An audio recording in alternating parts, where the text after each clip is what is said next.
let's start off with you boys. Who wants to start off first? We will go Nick. Sure, Give us what you thought were the 5 best sporting events from this semester. I'll start out number 5. Chase Hanna shooting a 61 in the Hawaii tournament for the golf team. That was 1 stroke shy of an NCAA record. Not many pros can shoot 61, so again, very impressive for me. 4, Sharon Loketti, it was the year of her. She won the Big 12 cross-country championship and then finished in the top 10 in the NCAAs.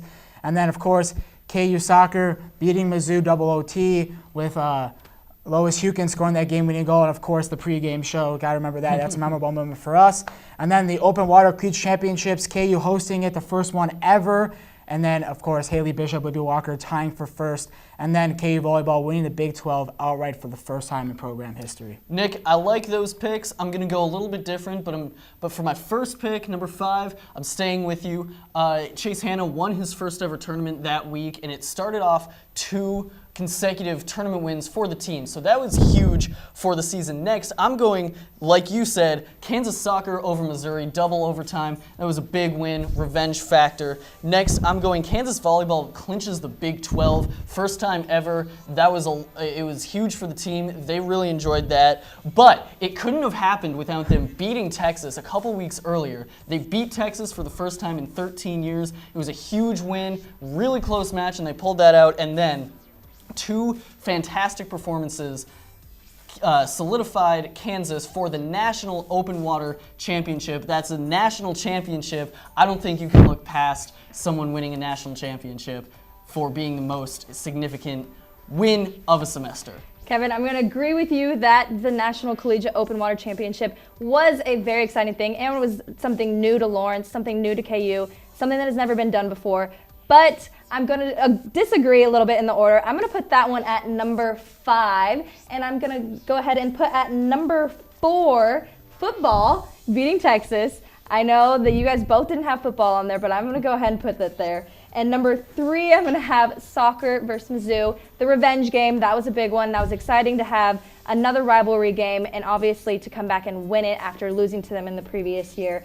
And then I'm going to have Sharon Loketti. I don't think you guys had her high enough up there. I mean, 5th at Nationals, she really rose to every occasion, everything that came at her. And then first, I'm going to put KU volleyball clinching the Big 12. I do think the win against Texas was huge, but ultimately, winning the conference was the goal, and beating Texas was just one of the things that they had to do to get there.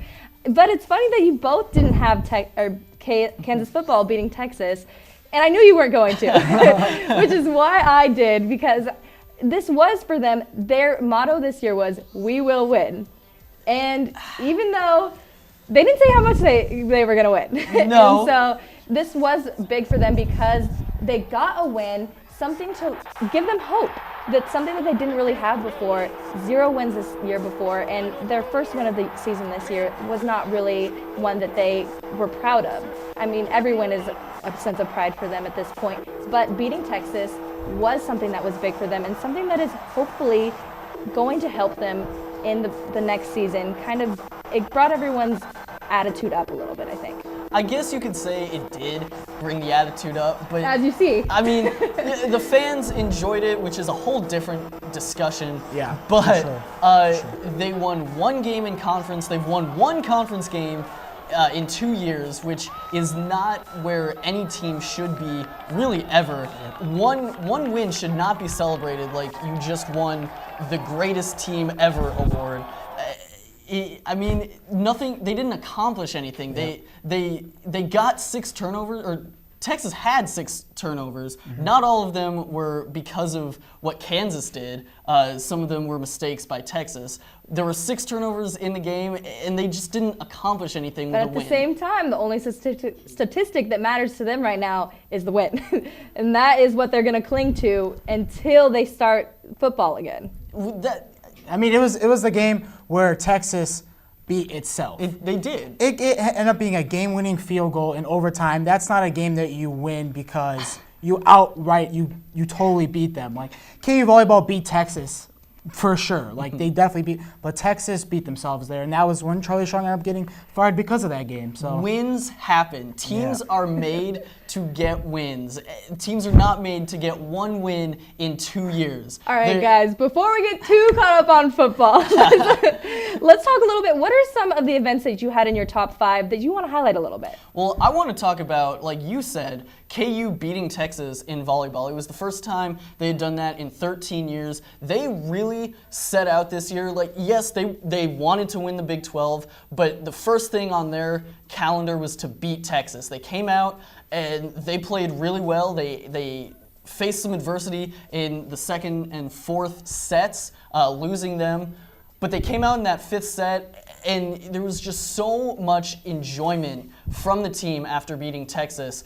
And they wouldn't have been able to win the Big 12 without that game. So I think it was just that tiny sliver much more significant than winning the Big 12. I will say I almost put them beating Texas in my top 5 as well. The only thing that kept me back from it was that I think it was so exciting before because they hadn't done it, but they weren't the only team that did it. They were the only team that won the conference. At that point in the season, yes. So yes. I will say that I thought that winning conference should be the only one, only because they weren't the only team that did beat Texas. Yeah, and also winning the Big 12 was the first time they ever did it this year in program history.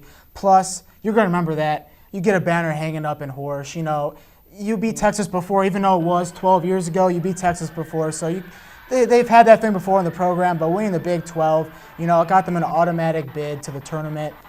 So, you know, just having that feeling, knowing you're fine going into the NCAA tournament, winning the Big 12, being able to see that banner for the next couple of years you're playing on the team is just something you'll remember forever. When you look at that game, the Texas game was really the last time this team played as well as they could. After that, they just got tired, and they couldn't finish matches the way they could before the Texas match, which is why it's a big reason why they started having 5-set matches. So I think it was significant in that Texas, they hadn't won in a while, and they needed to, or they hadn't beaten Texas in a while, and they needed to win the Big 12. But that was the last time we saw them play to their full advantage.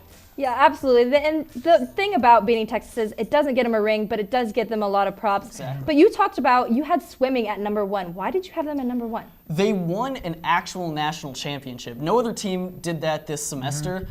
So I don't think you can look at any other accomplishment and say, this was more important than winning a national championship. That means they were the best they could have been in that particular time, and no one beat them. They were the first national champions in this open water event, and that will never be taken away from them. Yep. So I think that is the most significant thing they could have done because they're national champions now. Yeah, and I'm going to back up on that, Kev. You see, Libby Walker was the only one on this team with any open water experience whatsoever. Yeah. And then you have Haley Bishop, who co-champions with her, and Haley Bishop's not even a distance swimmer. No, she's a short-distance swimmer, and she tied with Libby Walker, who's a long-distance swimmer on this team. So just incredible. And again, they were the first ones to host this, and KU can own this forever. As much as I love to disagree with you guys sometimes, I'm going to agree. I wish I would have put it up higher on my list now because there is something to be said about being the absolute best. And no one else has done that this semester